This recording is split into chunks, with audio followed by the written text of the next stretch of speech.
వ్యూవర్స్కి నమస్కారం. ఈరోజు మనం సరాసరిలో రెండో భాగాన్ని చూద్దాం.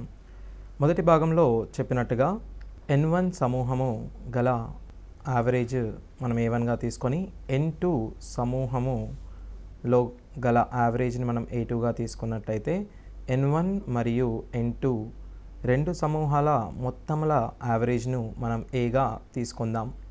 సో ఇట్లయినా మనము N1 మరియు N2 సమూహముల మొత్తము యావరేజ్ను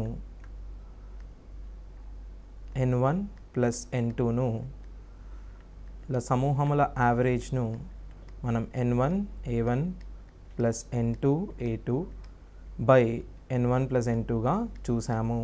అదేవిధంగా N1 కానీ A1 కానీ N2 కానీ A2 కానీ ఇందులో ఏదైనా ఒక పరిశీలన మిస్ అయినా మనము అది ఏ విధంగా కనుగొనదమో అది కూడా మనము కిందటి భాగంలో చూడడం జరిగింది. దానికి సంబంధించిన ఫార్ములా మనం N1 into A1 minus capital A is equals to N2 into capital A minus A2గా మనం నేర్చుకున్నాము. అదే విధముగా ఒకవేళ N1 అండ్ N2లు రెండు మిస్ అయినా మనము వీటి యొక్క నిష్పత్తి capital A minus A2 by A1 minus capital Aగా మనం నేర్చుకున్నాము. సో ఇప్పుడు దీనికి సంబంధించిన కొన్ని ప్రశ్నలు మనము చూద్దాము. ఇప్పుడు మీరు చూసినట్టయితే ఆఫీసర్లు వర్కర్లు కలిగిన ఒక సంస్థలోని ఉద్యోగుల సగటు నెల జీతం 60,000, ఒక ఆఫీసర్ యొక్క సగటు నెల జీతం రూపాయలు 2 లక్షలు మరియు వర్కర్ యొక్క సగటు జీతం 40,000. ఆ సంస్థలో 800 మంది ఉద్యోగులు ఉంటే ఆఫీసర్ల సంఖ్య ఎంత? ఒక ఆఫీసులో మనకు మొత్తం ఆఫీసర్లు వర్కర్లు కలిపి వారి సగటు నెల జీతము 60,000గా ఇవ్వడం జరిగింది. సో మనము ఒకవైపు ఆఫీసర్లను మరియు మరొక వైపు వర్కర్లను తీసుకుందాం. ఆఫీసర్ల నెలకు సగటు జీతం 2 లక్షలుగాను మరియు వర్కర్ల సగటు జీతం 40,000గాను మనం తీసుకుందాం. ఇప్పుడు ఆ మొత్తం సంస్థలో గల ఉద్యోగులందరి సగటు నెల జీతం 60,000గా మనం ఇప్పుడు తీసుకుందాం. ఇప్పుడు చూసినట్టయితే మనకు ఆఫీసర్లు మరియు వర్కర్ల నిష్పత్తి ఇది 20,000గాను అదేవిధంగా ఇది 1,40,000గాను వస్తుంది.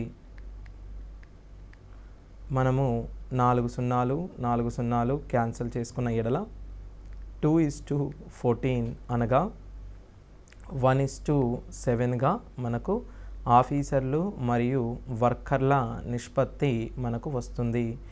ఆ సంస్థలో 800 మంది ఉద్యోగులు ఉంటే ఆఫీసర్ల సంఖ్య ఎంత? మనము ఆ సంస్థలో గల ఉద్యోగులను 1 మరియు 7 నిష్పత్తిలో విభజించాము. అనగా మొత్తము ఆఫీసులో గల ఉద్యోగులను 8 భాగాలుగా విభజించడం జరిగింది. 8 భాగాలను మనము 800గా తీసుకుంటే ఆఫీసర్ల భాగాలు 1 మరియు వర్కర్ల భాగము 7 అనగా మనకు ఉండే ఆఫీసర్ల సంఖ్య ఒక భాగం మాత్రమే. 8 భాగాలు 800 అయినప్పుడు ఒక భాగము 700 ఒక భాగము 100గాను వర్కర్లు 700గాను అవుతారు. అనగా ఆఫీసులో గల ఆఫీసర్ల సంఖ్య 100గాను వర్కర్ల సంఖ్య 700గాను మనం గమనించవచ్చు. ఇదే విధంగా మనము మొదటి సూత్రమును ఉపయోగించి కూడా దీన్ని మనం కనుగొనవచ్చు. అది ఏ విధంగా అనగా మనకు ఆఫీసర్లు మరియు వర్కర్ల నిష్పత్తి కనుగొనకుండానే మనము దీనిని కనుగొనవచ్చు. అది ఆఫీసర్లు మనకు X మెంబర్స్, వర్కర్లు Y మెంబర్స్గా అనుకుంటే X:Y 1:7గా మనం చెప్పుకోవచ్చు. మొత్తం మంది X అనగా ఆఫీసర్లు మనం A అనుకుంటే వర్కర్లు 7A మొత్తం 800గా మనం తీసుకోవచ్చు.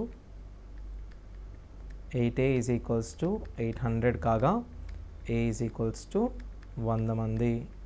సో ఆ ఆఫీస్లో గల వర్కర్ల సంఖ్య 100 మందిగా మనం చెప్పుకోవచ్చు. ఆ ఆఫీస్లో గల ఆఫీసర్ల సంఖ్య 100 మంది గాను, వర్కర్ల సంఖ్య 700 గాను మనం చెప్పుకోవచ్చు. అదేవిధంగా ఇంకొక ఉదాహరణను మనం ఇప్పుడు చూద్దాం. ఒక పాఠశాల సిబ్బంది సగటు జీతం 10,000 మరియు వారిలో 20 మంది టీచింగ్ సిబ్బంది సగటు జీతం 12,000 గాను మరియు నాన్ టీచింగ్ సిబ్బంది యొక్క సగటు జీతం 5,000 అయితే నాన్ టీచింగ్ సిబ్బంది ఎంత? మొదటగా దీనిని నిష్పత్తిలోకి మార్చుకొని మరియు నాన్ టీచింగ్ సిబ్బంది ఎలా కనుక్కుందామో చూద్దాము. సో మొదటగా 20 మంది గల టీచింగ్ సిబ్బంది. సో మనం మొదటగా టీచింగ్ సిబ్బంది, నాన్ టీచింగ్ సిబ్బంది యొక్క నిష్పత్తిని మనం ఇప్పుడు కనుగొందాం. పాఠశాల సిబ్బంది సగటు జీతం 10,000, వారిలో 20 మంది టీచింగ్ సిబ్బంది సగటు జీతం 12,000 కావున ఇక్కడ మీరు 12,000గా తీసుకోండి. నాన్ టీచింగ్ సిబ్బంది యొక్క జీతం 5,000 మరియు రెండు కలిపిన వారి యొక్క సగటు జీతం 10,000గా మనం చెప్పుకోవచ్చు. సో 10,000 నుంచి మీరు 5,000 తీసివేసినట్టయితే మీకు ఇక్కడ 5,000 గాను, ఇచ్చట మీకు 2,000 గాను వస్తుంది. అనగా టీచింగ్ మరియు నాన్ టీచింగ్ సిబ్బంది యొక్క నిష్పత్తులు మనకు 5:2గా తెలుస్తుంది. ఇక్కడ ఇచ్చినట్టుగా వారిలో 20 మంది టీచింగ్ సిబ్బంది అనగా 5 భాగాలను మనం 20గా తీసుకున్నట్టయితే 2 భాగాలు 5×4 = 20 కావున 2 భాగాలు మనకు 8గా చెప్పుకోవచ్చు. ఈ విధంగా ఈ ప్రశ్నకు సమాధానం 8గా మనం చెప్పుకోవచ్చు. ఇలా కాకుండా మనము ఇదే ప్రశ్నను పూర్తిగా సబ్స్టిట్యూషన్ చేసి కూడా కనుక్కోవచ్చు. అది ఎలా అనగా టీచింగ్ సిబ్బంది మనకు మొదట ఇచ్చినట్టుగా 20 మందిగా తీసుకోండి. నాన్ టీచింగ్ సిబ్బందిని మీరు X అనుకుంటే మనకు ముందుగా చెప్పినట్టుగా సూత్రంలో ప్రతిక్షేపించండి. మనకు ఇక్కడ N2 మిస్ అయినట్టుగా మీరు గమనించవచ్చు. అనగా 20 ఇంటూ ఈ రెండింటి మధ్య డిఫరెన్స్ 2,000 గాను మరియు X ఇంటూ ఈ రెండింటి మధ్య డిఫరెన్స్ మనము 5,000 గాను గమనించవచ్చు. సో 3 సున్నాలు 3 సున్నాలను మనము క్యాన్సిల్ చేసుకున్నట్లయితే 5 1ల 5 4ల అనగా X = మనం 8గా చెప్పుకోవచ్చు. సో ఈ విధంగా కూడా మనము దీనిని కనుగొనే అవకాశం ఉంటుంది. సో మనము ఇప్పుడు మిశ్రమాలకు సంబంధించిన ప్రశ్నలను చూసాము. అదేవిధంగా యావరేజ్లో అనగా సరాసరిలో మనకు అజ్యూమ్డ్ యావరేజ్ అనే మెథడ్ను మనం ఇప్పుడు చూద్దాం. నేను ఇంతకుముందు చెప్పినట్టుగా ఉదాహరణను మళ్ళీ ఒకసారి చెప్తున్నాను. ఒక పాఠశాలలో 50 మంది విద్యార్థులు ఉంటే అందులో 20 మంది బాలికల సగటు మార్కులు మనం 30 గాను మరియు 30 మంది బాలుర సగటు మార్కులు 40 గాను తీసుకుందాం. ఇలా అయినప్పుడు మనము ఈ తరగతి గది యొక్క మొత్తం సగటు మార్కులు కనుగొనదలిచిన దానిని ఈ సూత్రం ఆధారంగా కనుగొనవచ్చు.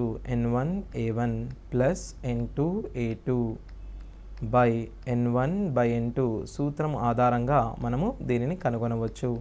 సో ఇలా కనుగొనినప్పుడు మనము 10ని లవంలో నుంచి మనము కామన్ తీసుకొని చేసినట్టయితే 2 + 3 10 మనం క్యాన్సిల్ చేసుకున్నట్టయితే 60 + 120 180/5 దీనిని మనం 36గా చెప్పుకోవచ్చు. ఇదే విధంగా ఇక్కడ మనకు 20 మంది బాలికలు మరియు 30 మంది బాలుర సగటు మార్కులు 30 మరియు 40గా మనం చూసాము. దీనిని మనము ఇంకొక విధానంలో ఇప్పుడు చూద్దాం. మొదటగా మనకు N1 మరియు N2లను మీరు సింప్లిఫై చేసుకోవచ్చు. దీనిని 2 గాను మరియు దీనిని 3 గాను తీసుకోండి. అనగా తరగతి గదిలో 2 బాలికలు మరియు ముగ్గురు బాలురు ఉన్నట్టు మీరు గమనించండి. అదేవిధంగా 2 బాలికల సగటు మార్కులు 30 అయినందువల్ల దీనిని మనం 30 గాను మరియు దీనిని 40 40 40 గాను రాసుకోండి. ఇప్పుడు మనము ఒక యావరేజ్ను అనుకొని మనము నిజమైన యావరేజ్ను కనుగొనడం జరుగుతుంది. దీనిని మనం అజ్యూమ్డ్ యావరేజ్ మెథడ్గా చెప్పుకుంటాము. సో మనము ఇచ్చట 30ను మీరు అజ్యూమ్డ్ యావరేజ్గా అనుకోండి అనగా అనుకొనిన సరాసరి. దీనిని మనం అజ్యూమ్డ్ యావరేజ్ అని అనుకుందాం. సో ఈ 30 మరియు 30ల మధ్య భేదము 0 గాను, ఈ 30 మరియు 30ల మధ్య భేదము 0 గాను, 30 మరియు 40ల మధ్య భేదము 10 గాను, మరల 10 గాను, మరల 10 గాను తీసుకుందాం. మనము అనుకొనిన సరాసరి కంటే మనకు 30 ఎక్కువ వచ్చినందువలన ఈ 30ను మనము 5 భాగాలుగా విభజిద్దాం. 30ను 5 భాగాలుగా విభజించినప్పుడు మనకు 6 వస్తుంది. అనగా మొత్తం యావరేజ్ను మనం 36గా గమనించవచ్చు. ఇదే విధంగా మనము ఒకవేళ యావరేజ్ను 35గా అనుకున్నప్పుడు ఇక్కడ మనకు -5 మరియు -5 మరియు ఇక్కడ 5 5 5గా మనం గమనించవచ్చు. అనగా మనం అనుకొనిన దానికంటే 5 ఎక్కువగా వచ్చినందువల్ల ఈ 5ను మనము 5 భాగాలుగా విభజించాలి. 5 భాగాలుగా విభజించడం వెనకాల సో ఇక్కడ 5 నెంబర్స్ మనం తీసుకున్నందువల్ల 5 భాగాలుగా విభజించడం జరుగుతుంది. సో 35 + 1 36గా మనం దీనిని చెప్పుకొనవచ్చు. సో ఇదే విధంగా మనము దీనిని ఒక పట్టిక రూపంలో నేర్చుకుందాం. 20 మంది బాలికల సగటు వయస్సు 30 అనుకొనిన, 30 మంది బాలుర సగటు వయస్సు 40 అనుకొనిన, మనము అనుకున్న యావరేజ్ కేవలము మనము అనుకున్న యావరేజ్ను మీరు ఇక్కడ రాయండి. మొదటగా N1 N2ను మనం సింప్లిఫై చేసి రాసుకోవాలి. సో మనము N1ని 2 గాను, N2ను 3 గాను రాసుకోవచ్చు. ఇప్పుడు మనం 30ను 30తోని కంపేర్ చేసిన ఎడల 0 గాను, ఈ 30ను 40తోని పోల్చిన ఎడల 10 గాను మనం గమనించవచ్చు. కానీ ఇచ్చట 2 సున్నాలు వస్తాయి అనగా 0 గాను, ఇచ్చట 3 10లు అనగా 30 గాను మనం గమనించవచ్చు. ఇచ్చట 3 10లు రావడానికి గల కారణము ఇచ్చట 3 40లు ఉండడం మనం గమనిస్తాము. అదేవిధంగా మన యావరేజ్ అనగా సగటు వచ్చేసి ఈ 30 మిగిలిన 30 మనము 5 భాగాలుగా విభజిద్దాము. 30ను 5 భాగాలుగా విభజిస్తే మనకు 6గా వస్తుంది. అనగా 36గా చెప్పుకోవచ్చు.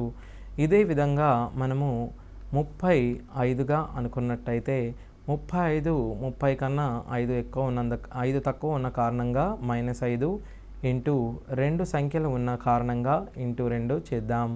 సో -10 గాను, ఇక్కడ 5 ఇంటూ 3 సంఖ్యలు ఉన్నందువల్ల మనము 3తోని మల్టిప్లై చేద్దాం. అనగా 15 గాను మనం గమనించవచ్చు.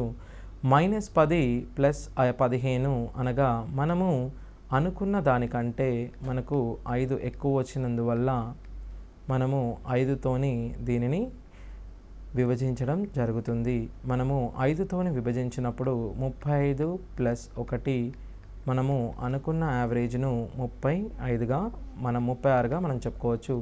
అదేవిధంగా 40ని తీసుకున్నట్టయితే ఇక్కడ -10 గాను ఇంటూ 2 -20 గాను, ఇక్కడ +10 ఇంటూ 3 30 గాను అనగా మనకు -20 ఇక్కడ +10 కాకుండా 0 వస్తుంది. సో 0 ఇంటూ 3 మనము 0 గాను చెప్పుకోవచ్చు. మనం అనుకున్న యావరేజ్ కంటే 20 తక్కువ వచ్చినందువలన దీనిని 5 భాగాలుగా మనం విభజిద్దాం. ఇప్పుడు మనకు వచ్చిన యావరేజ్ను మనం 36గా చెప్పుకోవచ్చు. ఈ విధంగా మీరు ఏదైనా ఇచ్చిన సంఖ్య మధ్యలో ఉండే విధంగా మీరు అజ్యూమ్గా యావరేజ్ను అజంప్షన్గా చేసుకోవచ్చు. సో ఇప్పుడు మనకు దీనిపై గల కొన్ని ఉదాహరణలు మనము చూద్దాం. ఉదాహరణకు ఒక గ్రంథాలయానికి సగటున ఆదివారాలలో 540 మంది మరియు మిగిలిన దినాలలో 240 మంది సందర్శకులు వస్తారు. శనివారముతో మొదలయ్యే 30 దినాలు కలిగిన నెలలో ఒక రోజుకి గ్రంథాలయానికి వచ్చే సందర్శకుల సరాసరి ఎంత? సో ఈ గ్రంథాలయానికి ఆదివారములలో మనము 510 గాను మిగిలిన దినాలలో 240 మంది సందర్శకులు వస్తారు అని ఇవ్వబడింది. శనివారముతో మొదలయ్యే ఏదేని ఒక నెలలో మనకు గల ఆదివారముల సంఖ్య 5గా చెప్పుకోవచ్చు. ఏదేని ఒక నెల 30 రోజులు కలిగిన ఒక నెల శనివారముతో మొదలైతే దానిలో శని మరియు ఆదివారాలు 30గా ఉంటాయి. సో ఇందులో మనకు 5 ఆదివారాలు 5 శనివారాలు ఉంటాయి. అనగా 5 ఆదివారాలలో ప్రతి ఒక్క ఆదివారం మనకు వచ్చే సందర్శకుల సంఖ్య 510, అనగా 510.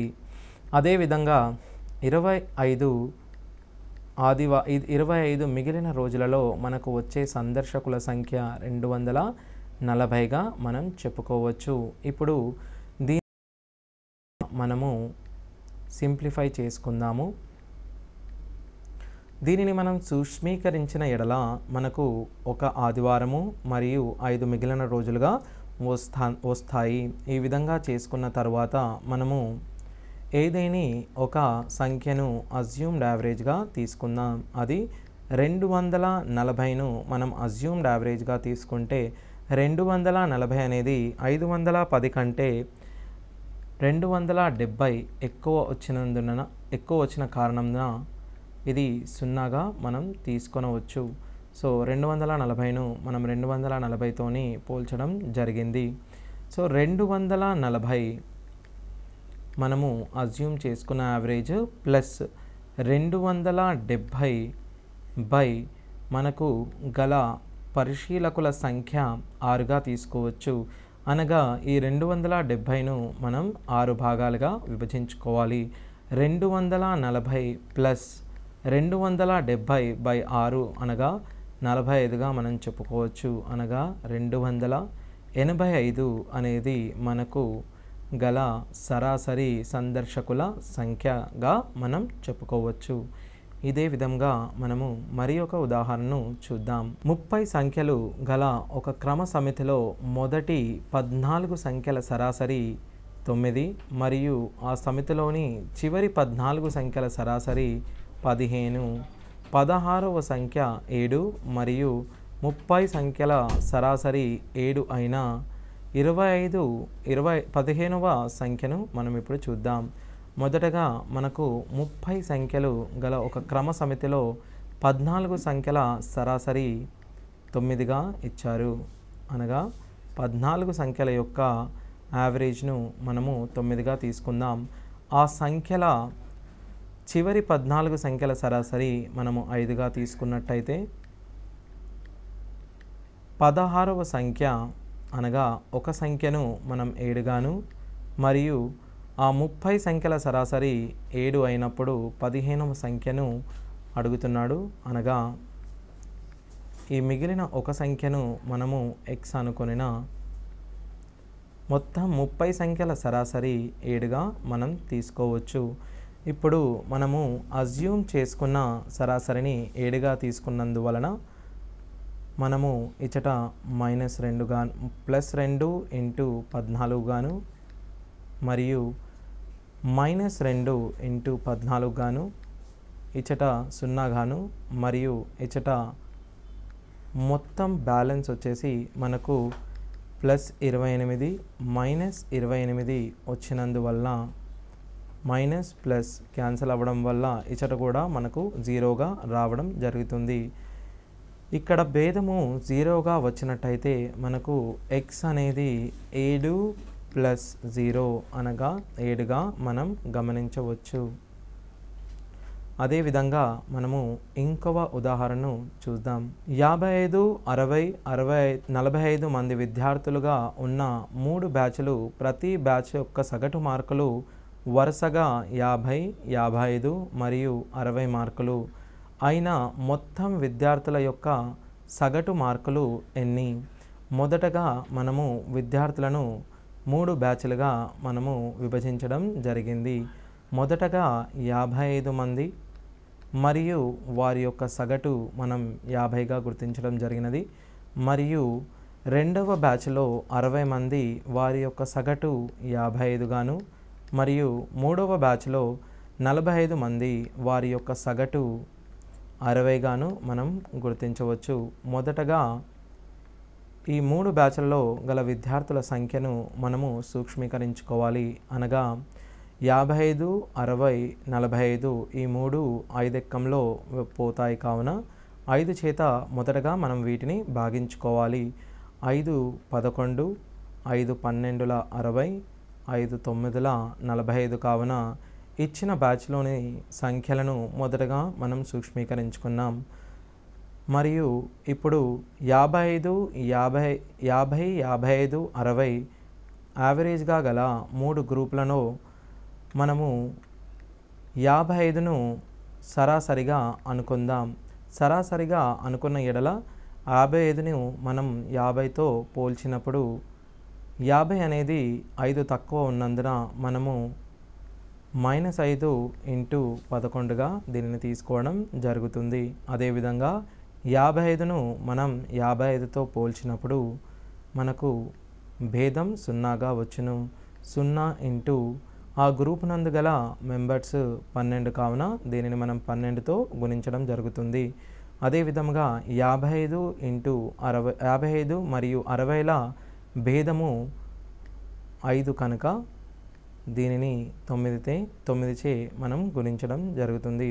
చివరగా మనకు వచ్చిన డిఫరెన్సెస్ను అనగా -55 + 45 చేయగా మనము అనుకున్న సరాసరి కంటే మనకు 10 తక్కువ వచ్చిన కారణముగా ఈ 10 మనకు 11 + 12 అనగా 23 + 9 అనగా మొత్తముగా మనకు 34 పైన ఎఫెక్ట్ కావడంగా జరుగుతుంది. సో దీనిని చేసిన ఎడల మీకు వచ్చిన యావరేజ్ అనేది 55 కంటే కొంచెం తక్కువగా ఉండడం జరుగుతుంది.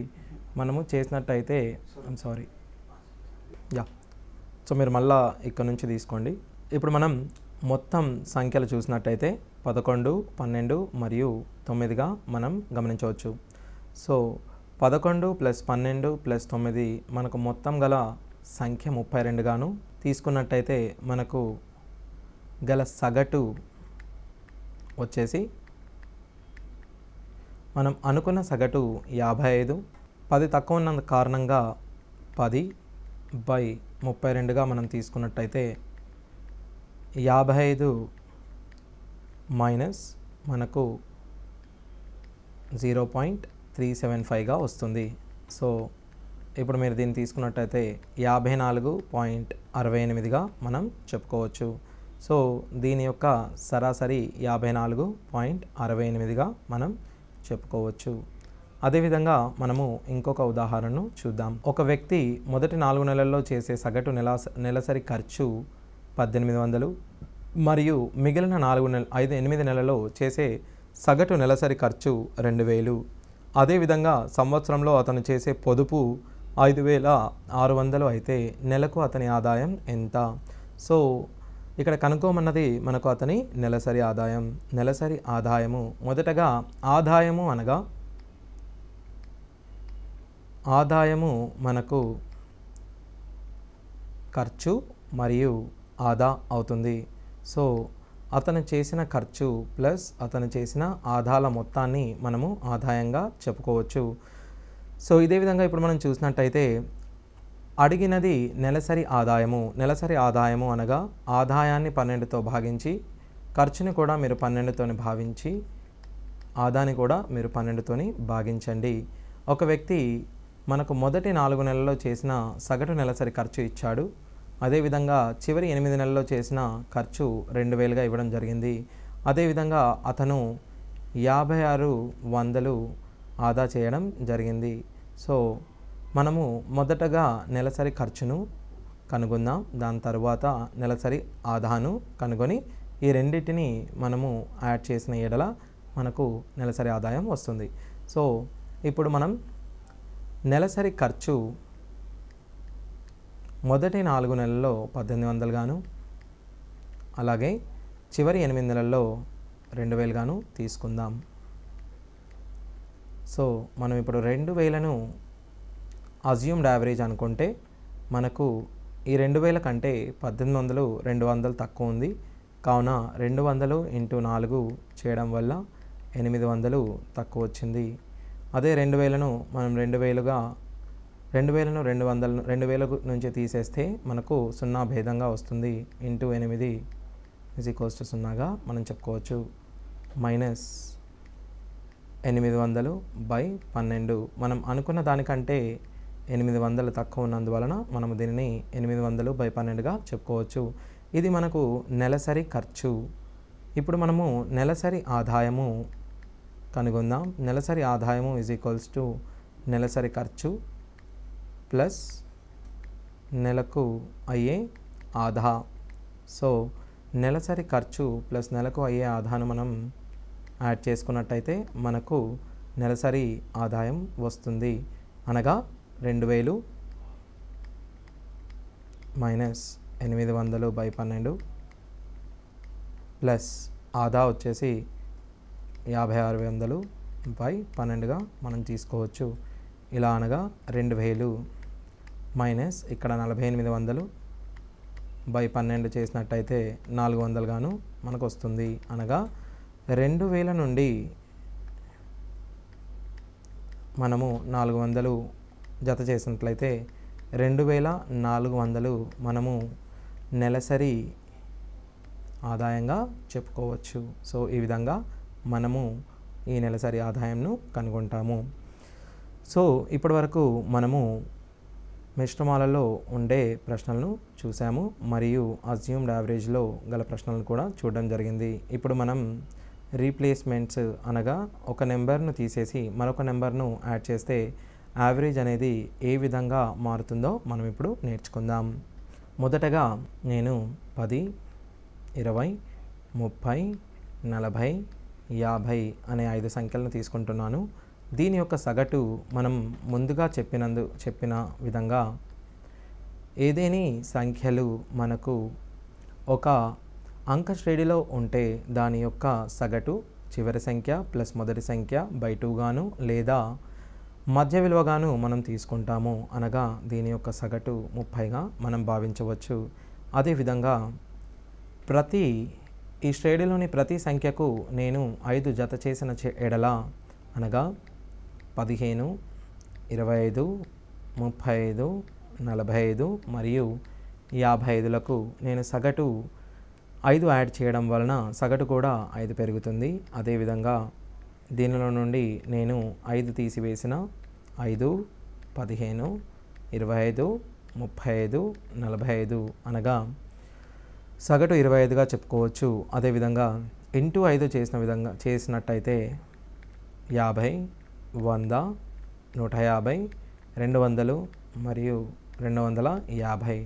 సో దీని సగటును మనం 150 గాను. అదేవిధంగా నేను దీనిని 5 చే భాగించిన ఎడల 2, 4, 6, 8, 10గా అనగా దీని సగటును నేను 6గా చెప్పుకోవచ్చు.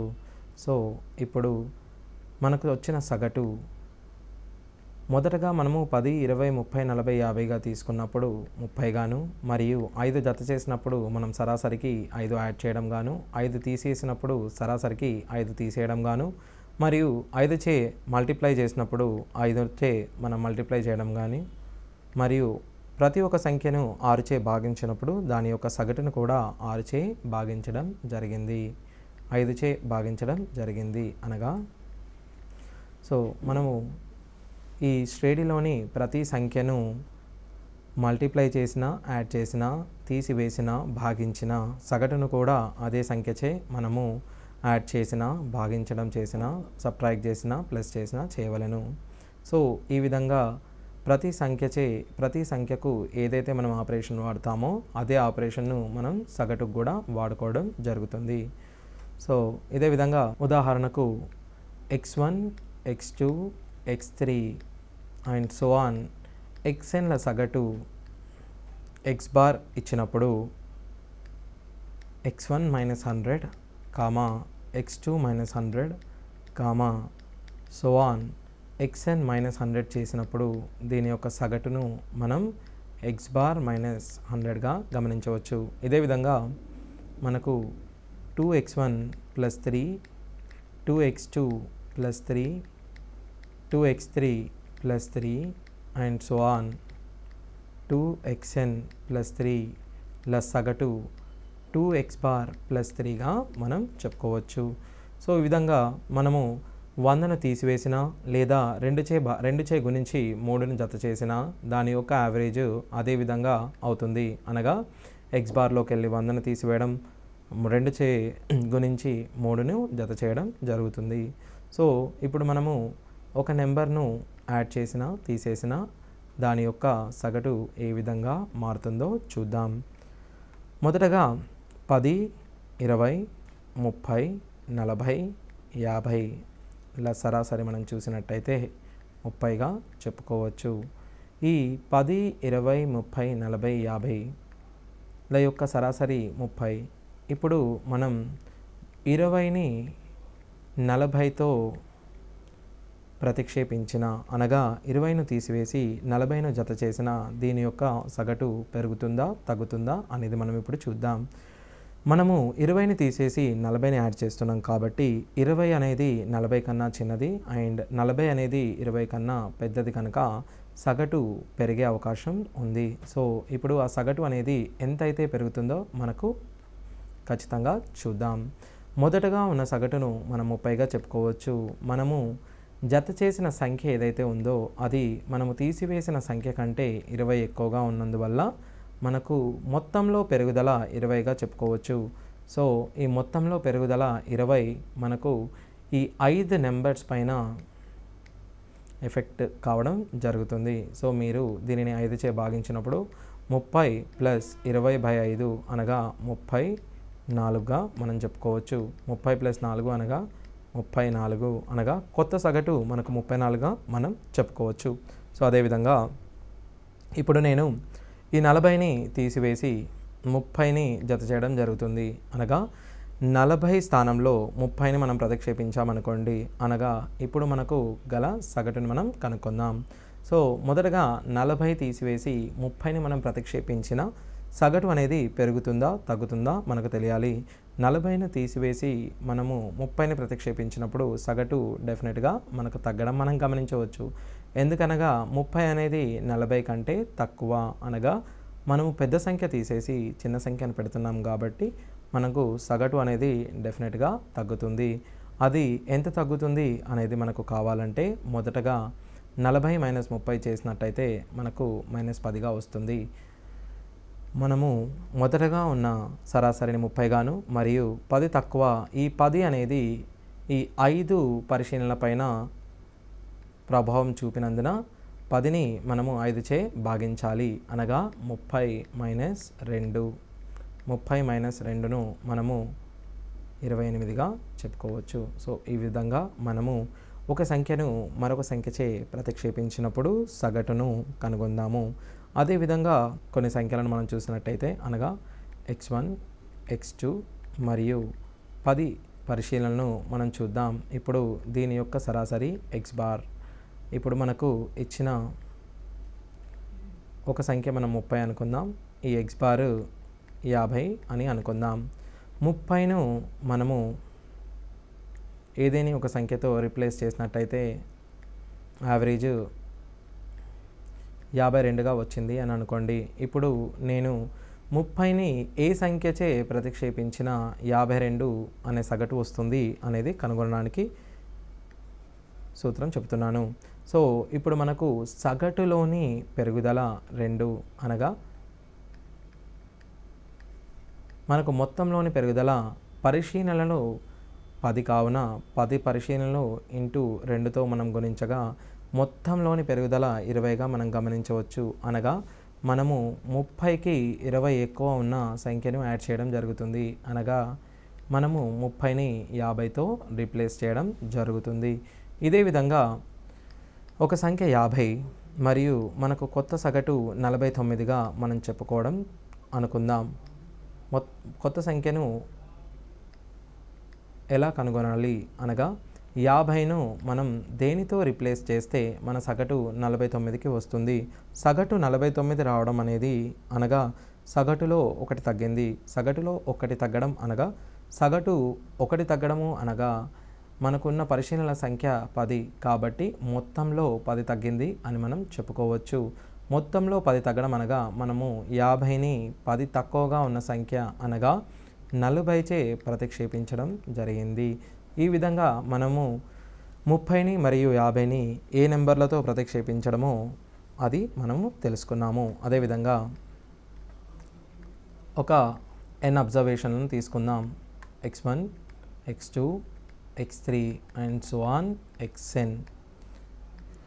వీటి యొక్క సరాసరి నేను x బార్గా తీసుకుంటాను. ఇప్పుడు నేను ఏదేని ఒక సంఖ్య xrను xr ప్లస్ rతో ప్లస్ 50తో ప్రతిక్షేపించగా సగటు x బార్ ప్లస్ 2 పెరిగింది. ఇప్పుడు మనకు గల పరిశీలనల సంఖ్యను మనం కింది విధంగా కనుక్కోవచ్చు. పరిశీలన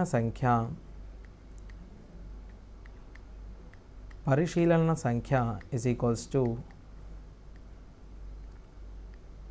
మొత్తంలోని పెరుగుదల బై యావరేజ్లోని పెరుగుదల అనగా 25 పరిశీలనలు ఉన్నట్టు మనం చెప్పుకోవచ్చు.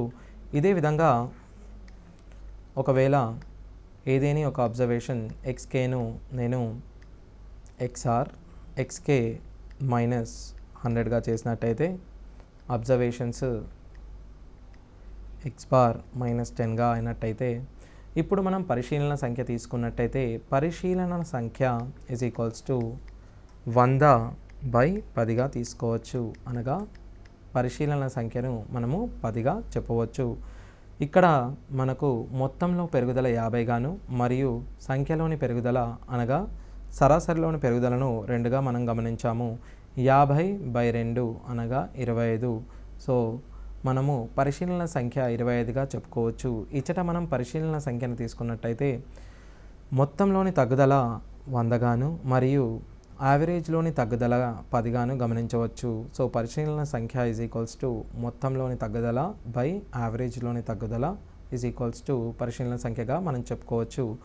100/10 మనం చేసినట్టయితే మనకు సరాసరి 10గా అనగా పరిశీలన సంఖ్య 10గా వచ్చినట్టు మనం గమనించడం జరిగింది. ఇదే విధంగా ఇప్పుడు మనం దీనిపై ఉన్న కొన్ని సూత్రాలను గమనిద్దాం.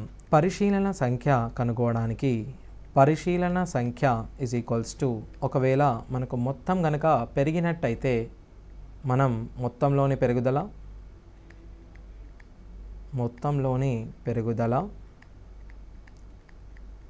అదేవిధంగా సగటు కూడా పెరుగుతుంది. కావున సగటులోని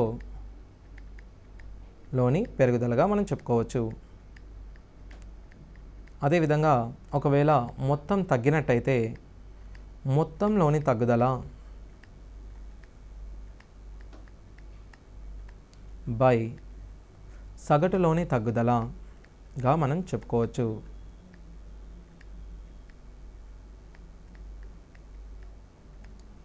అదేవిధంగా ఇప్పుడు మనం సగటులోని పెరుగుదల చూసినట్టయితే సగటులో పెరుగుదల అనగా మొత్తంలోని పెరుగుదల బై పరిశీలన సంఖ్య.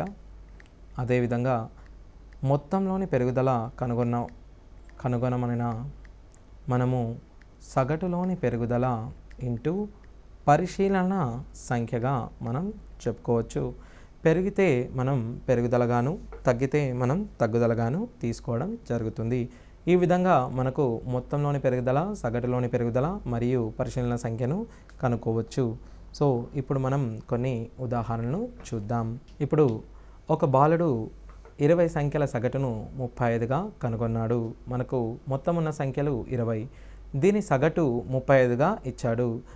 ఈ సంఖ్యలలో ఒక సంఖ్యను 16కు బదులుగా 61 అని రాశారు. అనగా మనకు ఉన్న 20 సంఖ్యలలో ఒక సంఖ్య 16 అని తేలింది. ఈ 20 సంఖ్యలలో ఒక సంఖ్య 61ను 16ను 61గా రాయడం జరిగింది. ఇప్పుడు మనకు చూసుకున్నట్టయితే 61ను 16ను 61గా రాసినందువలన మనము మొత్తంలో తగ్గుదల చూసుకున్నట్టయితే 61ని 16చే మనం ఇప్పుడు ప్రతిక్షేపించాలి. 61ని మనం 16చే ప్రతిక్షేపించినప్పుడు ఇందులో తగ్గుదల 45. అనగా మన మొత్తంలో తగ్గుదలను మనం 45గా గుర్తించవచ్చు. ఇచ్చట మనం గల పరిశీలకుని సంఖ్యలను చూసినట్టయితే 20 పరిశీలనలు ఉన్నాయి. అనగా 20 సంఖ్యలు మొత్తంగా మనం తీసుకున్నాము. సో ఇప్పుడు మనం ఉపయోగించాల్సిన సూత్రం సగటులో తగ్గుదల. సగటులో తగ్గుదల ఈజ్ ఈక్వల్స్ టు మొత్తంలోని తగ్గుదల బై పరిశీలకుల సంఖ్యగా మనం తీసుకోవచ్చు. మొత్తంలోని తగ్గుదల 45 గాను, పరిశీలకుల సంఖ్య 20 గాను, అనగా దీనిని మనం 9/4 అనగా 2.25గా మనం తీసుకోవచ్చు. అన్నప్పుడు మనకు ముందుగా చెప్పినట్టుగా మన యావరేజ్ వచ్చేసి 20, 35గా మనం యావరేజ్ను తీసుకోవచ్చు. ముందుగా చెప్పినట్టుగా మన యావరేజ్ 35 మరియు వీటి యొక్క తగ్గుదల 2.25 అనగా 32.75గా మనము మన కొత్త యావరేజ్ను తీసుకోవచ్చు. మన కొత్త సగటు 32.75గా మనం గమనించవచ్చు. సో ఈ విధంగా మనము సగటులోని తగ్గుదలను గమనించి దాని తర్వాత మనకు ఇచ్చిన సగటులో నుంచి తగ్గుదలను తీసేస్తాము. ఇప్పుడు మనము ఇంకో ఉదాహరణ చూద్దాం. ఒక సమూహంలో 20 మంది బాలుర సగటు బరువు 89.4 కేజీలుగా లెక్కించారు. అందులో ఒకరి బరువును 75 కేజీలకు బదులుగా 78 కేజీలు తప్పుగా నమోదు చేశారు. సో ఇక్కడ మనం చూసినట్టయితే 87 కేజీలకు బదులుగా 78 కేజీలుగా తప్పుగా బదులు చేశారు. అనగా అతని నిజమైన బరువు 87 కానీ 75కు బదులుగా 87ను రాయడం జరిగింది. అన్నప్పుడు 78కి బదులుగా 87 రాయడం జరిగింది. సో 78, 87, 9 మనకు పెరగడం జరిగింది. ఆ సమూహంలో మనకు ఉన్న బాలుర మంది 20 గాను మరియు వాటి యొక్క యావరేజ్ 89.4గా మనం గమనించవచ్చు. ఇప్పుడు మొత్తం పెరిగిన కారణంగా దాని యొక్క సగటు బరువు కూడా తప్పనిసరిగా పెరుగుతుంది. అన్నప్పుడు మనము సగటులోని పెరుగుదలను మొదటిగా కనుక్కుందాం. సగటులోని పెరుగుదల ఈజ్ ఈక్వల్స్ టు మొత్తంలోని పెరుగుదల 9 గాను మరియు మనకు గల పరిశీలనకుల సంఖ్యను 20 గాను మనం గమనించవచ్చు. 9/20 చేసినట్టయితే మనకు 0.45 వస్తుంది. సో మనము సగటు బరువు 89.4 గాను ప్లస్ పెరిగిన సగటు బరువు 0.45గా గమనించవచ్చు. అనగా మనకు వచ్చే సగటు బరువు 89.85గా మనం గమనించవచ్చు. అనగా సగటులోని పెరుగుదల ఈజ్ ఈక్వల్స్ టు మొత్తంలోని పెరుగుదల బై మనకు గల పరిశీలకుల సంఖ్య. మొత్తంలోని పెరుగుదలను 9 గాను పరిశీలకుల సంఖ్యను 20 గాను మనం గమనించినట్లయితే మొత్తంలోని పెరుగుదల 9/20 చేసినట్టయితే 0.45ని మనం సగటులోని పెరుగుదలగా చెప్పుకోవచ్చు. సో 89.4 ప్లస్ 0.45 వచ్చేసి మనకు 89.85గా వస్తుంది. సో ఇదే విధంగా మనం ఇంకొక ఉదాహరణ చూద్దాం. 42 విద్యార్థులు ఉన్న ఒక తరగతి గది నుండి 10 సంవత్సరాల వయసు గల ఒక విద్యార్థిని బయటకు వెళ్ళారు. అతని స్థానంలో కొత్త విద్యార్థి వచ్చినప్పుడు ఆ తరగతిలోని బాలుర సగటు 2 నెలలు తగ్గింది. అయితే కొత్తగా వచ్చిన విద్యార్థి వయస్సు ఎంత అని అడుగుతున్నాడు. సో మొత్తానికి మనం ఇప్పుడు చూసినట్టయితే ఆ విద్యార్థి 42 విద్యార్థులు ఉన్న ఒక తరగతి గది నుండి 10 సంవత్సరాలు కలిగిన ఒక విద్యార్థి బయటకు వెళ్ళాడు. అనగా మనకున్న పరిశీలన సంఖ్యను చూసినట్టయితే 42. ఇందులో ఒక వ్యక్తి 10 సంవత్సరాలు ఉన్నాడు. వీడిని మనం తొలగించి వీడి ప్లేస్లో ఒక కొత్త విద్యార్థిని మనం తీసుకురావాలి. అతని స్థానంలో ఒక కొత్త విద్యార్థి వచ్చినప్పుడు ఆ తరగతి గదిలో బాలుడ సగటు 2 నెలలు తగ్గింది. సో తరగతి 2 నెలలు తగ్గినప్పుడు మనం చూసుకున్నట్టయితే మనకు ఇచ్చిన సరాసరి బరువు మొత్తానికి 42 అబ్జర్వేషన్లుగా మనం గమనించవచ్చు. తగ్గింది 2 నెలలు కాబట్టి 10 మైనస్ 2 ఇంటూ 42 అబ్జర్వేషన్లుగా మనం తీసుకోవచ్చు. అనగా 10 మైనస్ 84 మైనస్ 12 ఏళ్ళ అనగా 10 మైనస్ 7 3 సంవత్సరాలుగా మనము తీసుకోవచ్చు. అయితే కొత్తగా వచ్చిన విద్యార్థి బరువును మనం కనుగొందాం. ఇప్పుడు చూసినట్టయితే ఇక్కడ మనకు ఇచ్చిన ఆప్షన్లు తప్పుగా ఉన్నందువలన ఇప్పుడు మనం ఇంకో ఉదాహరణను చూద్దాం. 42 మంది విద్యార్థులు ఉన్న ఒక తరగతి నుండి 10 సంవత్సరాల వయసు గల ఒక విద్యార్థిని బయటకు వెళ్ళను. అతని స్థానంలో కొత్త విద్యార్థి వచ్చినప్పుడు ఆ తరగతిలోని బాలుడ సగటు వయస్సు 2 నెలలు పెరిగింది. అయితే కొత్తగా వచ్చిన విద్యార్థి వయస్సు ఎంత? సో తరగతిలోని మొత్తం బాలుల వయస్సు పెరిగినందువల్ల వచ్చిన విద్యార్థి వయస్సు డెఫినెట్గా మనకు ఎక్కువగా ఉండే ఛాన్స్ ఉంది. సో ఇప్పుడు వచ్చిన విద్యార్థి యొక్క వయస్సు ఎన్ని నెలలు ఎక్కువగా ఉందో ముందు మనం చూద్దాం. సో మనకు వచ్చిన సరాసరి మొదటగా ఉన్న సరాసరి 10 మరియు కొత్త విద్యార్థి యొక్క సరాసరి చూసినట్టయితే ముందుగా ఉన్న సరాసరి 10 గాను మరియు 2 నెలలు పెరగడం వల్ల ఈ 2 నెలలు అనేది మనకు ఉన్న మొత్తం 42 మంది మీద ప్రభావం చూపుతుంది. అనగా 42 ఇంటూ 2 నెలలు బై మనకున్న మొత్తం విద్యార్థుల సంఖ్య 42 గాను చూసుకోవచ్చు. అనగా బై 12 వేస్తాం. ఎందుకనగా ఇవి 42 ఇంటూ 2 84 నెలలుగా తీసుకుంటాం. కానీ మనకు ఇచ్చిన యావరేజ్ సంవత్సరాల్లో ఉన్నందువలన దీన్ని మనం 12చే భాగిద్దాం. అనగా యావరేజ్లోని పెరుగుదల అనగా సగటులోని పెరుగుదలను మనము మొత్తంలోని పెరుగుదల ఇంటూ అలా తీసుకోవచ్చు. మొత్తంలోని పెరుగుదల బై పరిశీలకుల సంఖ్య. అలాగే మొత్తంలోని పెరుగుదలను మనము పరిశీలకుల సంఖ్య ఇంటూ యావరేజ్లోని పెరుగుదలగా గమనించవచ్చు. పరిశీలకుల సంఖ్య 42 మరియు యావరేజ్లోని పెరుగుదల 2గా మనం చెప్పుకోవచ్చు. ఇప్పుడు మనకు గల కొత్తగా వచ్చిన విద్యార్థి యొక్క వయసును చూసినట్టయితే 10 ప్లస్ 84 నెలలు బై 12గా మనం భాగించవచ్చు. 12 బై 84ను చేసినట్లయితే 7 నెలలు అనగా కొత్తగా వచ్చిన విద్యార్థి వయస్సు 12 సంవత్సరాలుగా మనం 17 సంవత్సరాలుగా మనం చెప్పుకోవచ్చు. సో అదేవిధంగా మనము ఇంకో ఉదాహరణను చూద్దాం. ఒక తరగతి గదిలో 40 మంది విద్యార్థులు ఉన్నారు.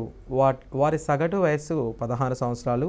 ఆ తరగతి నుండి 17 సంవత్సరాల వయస్సు కలిగిన ఒక విద్యార్థి వెళ్ళిపోయి అతని స్థానంలో కొత్త బాలుడు ఆ తరగతిలో చేరను.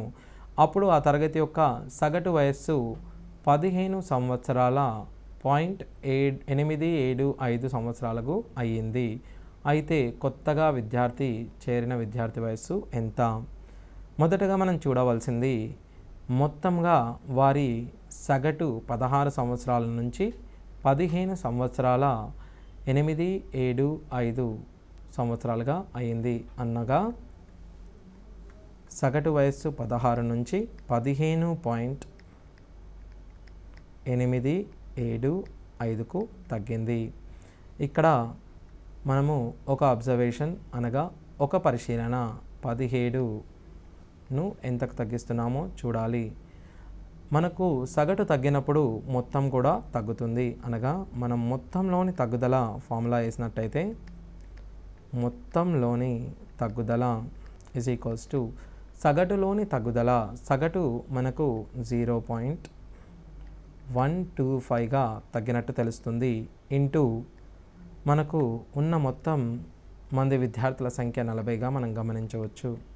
ఇప్పుడు మనం 1.25 ఇంటూ 4 ఈ 0 మరియు ఈ పాయింట్ను మనం కట్ చేసిన 1.25 ఇంటూ 4గా వచ్చును. ఇంటూ మనం చేసినట్టయితే 5గా వస్తుంది. అనగా మనం మొత్తంలోని తగ్గుదలను 5 తగ్గినట్టుగా గమనించవచ్చు. అనగా ఇంతకుముందు 17 సంవత్సరాల వయసు కలిగిన బాలుడు వెళ్ళిపోయి అతని స్థానంలో 5 సంవత్సరాలు తక్కువగా ఉన్న వ్యక్తి మనం వచ్చినట్టుగా మనం గమనించవచ్చు. అనగా 17 మైనస్ 5 అనగా 12 సంవత్సరాల విద్యార్థి ఆ తరగతిలో వచ్చినట్టుగా మనం చెప్పవచ్చు. సో కొత్తగా చేరిన విద్యార్థి వయస్సు ఈజ్ ఈక్వల్స్ టు 17 మైనస్ 5 12గా మనం చెప్పుకోవచ్చు. సో ఈ విధంగా మనము ఆ సంఖ్యను కనుగొనడానికి అవకాశం ఉంటుంది. ఇప్పుడు అదేవిధంగా ఇంకొక ఉదాహరణను చూద్దాం. ఏబిసిల సరాసరి వయస్సు 84. డి వారిని కలిస్తే ఆ సముదాయము సరాసరి వయస్సు 80 సంవత్సరాలు అయ్యింది.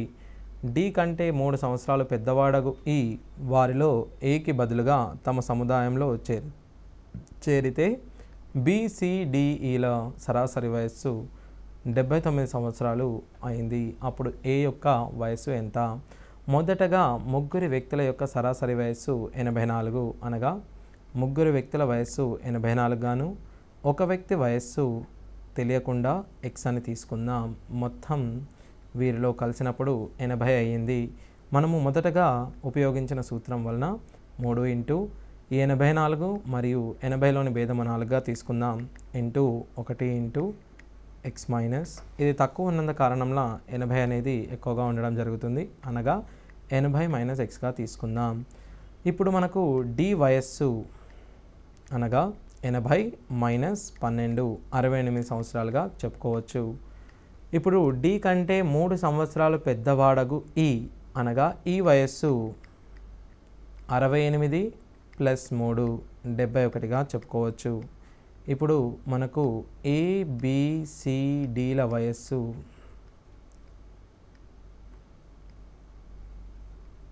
80గా చెప్పుకోవచ్చు. మనము ఏ స్థానంలో ఈని ప్రతిక్షేపించిన ఈబిసిడిల వయస్సు 79 సంవత్సరాలు అవుతుంది. అనగా మనకు మొదటిగా ఉన్న సరాసరి 79గా మారింది. మొదట 80గా ఉన్న సరాసరి 79గా మారినందువలన మనము సరాసరిలోని తగ్గుదల 1గా మరియు మొత్తంలోని తగ్గుదల 4 పరిశీలనలు ఉన్నందువలన ఈ -1 అనేది 4 పరిశీలన పైన ప్రభావం చూపుతుంది. అనగా ఇది -4గా మారుతుంది. ఏ -4ను మనం ఈగా తీసుకోవచ్చు. ఈ అనేది 71. ఇప్పుడు మనం ఏను 71 ప్లస్ 4 అనగా 75గా మనం తీసుకోవచ్చు. ఓకే, ఈ విధంగా మనం ఏ యొక్క వయసును కనుగొంటాం. అదేవిధంగా మనము ఇప్పుడు బౌలింగ్ మరియు బ్యాటింగ్ సంబంధించిన ఒక ప్రశ్నను మనం చూద్దాం. సో యావరేజ్లో బౌలింగ్ సగటు అనేది కూడా ఒక టైప్ ఆఫ్ క్వశ్చన్గా మనం చెప్పడం జరుగుతుంది. ఇప్పుడు మొదటగా బౌలింగ్ సగటు అనగా ఏంటో మనం చూద్దాం. సో బౌలింగ్ యావరేజ్ అనగా బౌలింగ్ సగటు ఈజ్ ఈక్వల్స్ టు పరుగుల సంఖ్య మరియు వికెట్ల సంఖ్యను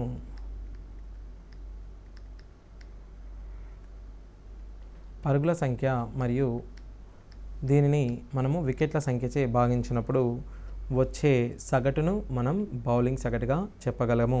అనగా ఒకవేళ బౌలింగ్ సగటు 10 అన్నప్పుడు బౌలరు ప్రతి 10 పరుగులకు 1 వికెట్ తీసుకుంటున్నాడని అర్థం. అదేవిధంగా బౌలింగ్ సగటు 5 అన్నప్పుడు ప్రతి ఒక్క వికెట్కు 5 పరుగులు ఇస్తున్నాడు అని అర్థం.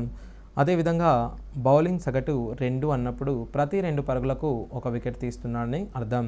ఈ మూడింటిని మనం గమనించినట్టయితే 10, 5, 2లో బౌలింగ్కి సంబంధించినంత వరకు 10, 5, 2లో ఖచ్చితంగా 2 అనేది మనకు బెటర్ పర్ఫార్మెన్స్గా చెప్పుకోవచ్చు.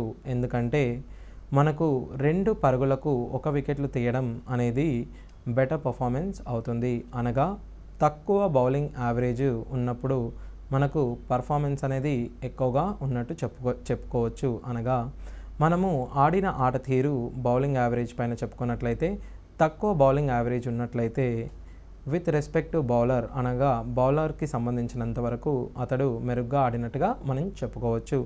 అనగా బౌలింగ్ యావరేజ్ తగ్గింది అనంటే బౌలర్ యొక్క పర్ఫార్మెన్స్ పెరిగినట్టుగా మనం చెప్పుకోవచ్చు. ఓకే, అదేవిధంగా ఇప్పుడు మనము ఒక ఉదాహరణ చూద్దాం. ఈ ఉదాహరణలో మనము బౌలింగ్కి సంబంధించిన యావరేజ్ను చూద్దాం. ఒక క్రికెటర్ యొక్క బౌలింగ్ సగటు వికెట్కు 9.5 పరుగులు.